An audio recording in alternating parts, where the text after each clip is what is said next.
लग्नानंतर होईलच प्रेम या मालिकेच्या पुढील भागात आपण इथे पाहत असतो की आता जीवा आणि नंदिनी मिलन कॅफेमध्ये भेटायला आलेले असतात. आता इथे जीवा नंदिनीला म्हणत असतो की तू घरी मला बोलू शकली असतीस ना, मात्र तुला इगो किती आहे ना, तू मला मॅसेज केला आहेस.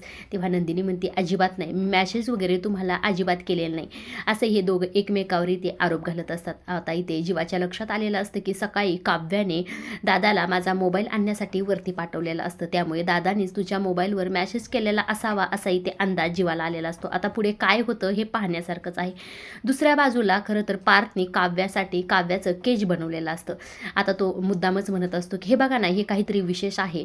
आता इथे काव्याचे ते लक्षात आलेलं असतं, कारण की इथे पार्थने ते स्वतःच्या बोटाचं रक्त काढून ते नेकलेस बनवलेला असतो. त्यामुळे काव्या मात्र इथे फार भडकलेली असते आणि ती जोरात एक पार्थच्या कानाखाली देते. आता इथे पार्थ मात्र गालाला हात लावूनच उभा राहिलेला असतो. आता इथे काव्या पार्थसोबत काय करते हे पाहण्यासारखंच आहे आणि पार्थचा इथे पूर्णपणे प्लॅन फेल गेलेला असतो, त्यामुळे त्याला खरं तर इथे फार वाईट वाटत असतं.